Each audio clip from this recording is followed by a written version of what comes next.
शाळकरी विद्यार्थ्यांना प्रोत्साहन मिळावं यासाठी हिंगोलीचे जिल्हाधिकारी राहुल गुप्ता व हिंगोली जिल्हा परिषदेच्या सीओ अंजली रमेश मॅडम यांनी एक स्तुत्य उपक्रम राबवलेला आहे आणि शाळेतील विद्यार्थ्यांना आजच्या एका दिवसापूर्वी थेट जिल्हाधिकाऱ्यांची खुर्ची बहाल करण्यात आलेली आहे।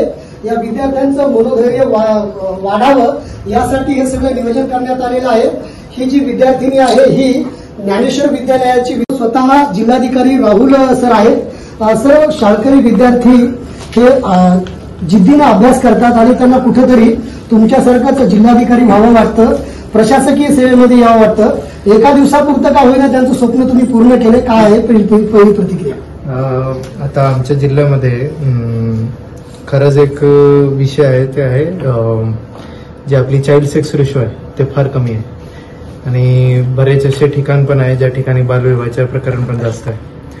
त्यामुळे थोडा मुलींना प्रोत्साहन देण्यासाठी आणि सर्व मुलींना एक काहीतरी उद्देश ठरवण्यासाठी, त्यांना म्हणजे काय लाईफमध्ये करायचं आहे तो एक मत ठेवण्यासाठी जिल्हा परिषदेतर्फे सीओ मॅडमनी एक चांगला उपक्रम राबवला आहे, ज्याच्यामध्ये 8 मुली यांना सिलेक्ट करून घेतलेल्या आहे। ज्याच्यामध्ये प्रत्येक मुलींना एक वेगवेगळी जबाबदारी दिलेली आहे की जिल्ह्यासाठी काय विचार करायचा आहे आणि आता प्रत्येक मुलींनी त्यांचा उद्देश पण सांगितलाय की काय काय प्रमाणे त्यांनी काय काय करून घ्यायचं आहे। त्यामुळे आज एक दिवसासाठी त्यांना आम्ही ठराविक खुर्ची पण बसून त्यांना एक निर्णय घेण्यासाठी पण आम्ही प्रोत्साहित करू लागलोय त्यांना आणि आमची अशी अपेक्षाच राहतील की सर्व मुली जे आहे त्यांची कडे जे आपला त्यांना उद्देश दिलेला आहे ते काहीतरी आम्हाला पण निर्णय घेण्यासाठी काहीतरी आम्हाला सांगतील।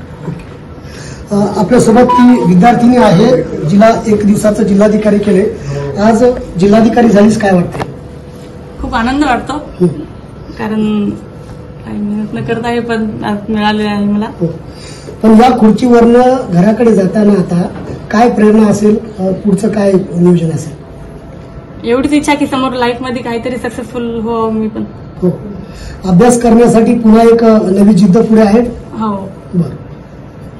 उद्या जर जिल्हाधिकारी आरोग्य नक्कीच तर ही विद्यार्थिनी होती जिने आज जिल्हाधिकारी पदाचा एक दिवसाचा चार्ज घेतलेला आहे आणि ही संकल्पना हिंगोलीचे जिल्हाधिकारी व जिल्हा परिषदेच्या सीओने राबवली आणि एक दिवसासाठी या विद्यार्थ्यांना जिल्हाधिकारी केलं, ज्यामुळे या विद्यार्थ्यांना पुढे भविष्यामध्ये प्रोत्साहन मिळेल आणि या उपक्रमाचं संपूर्ण हिंगोलीकरांनी देखील कौतुक केलं आहे।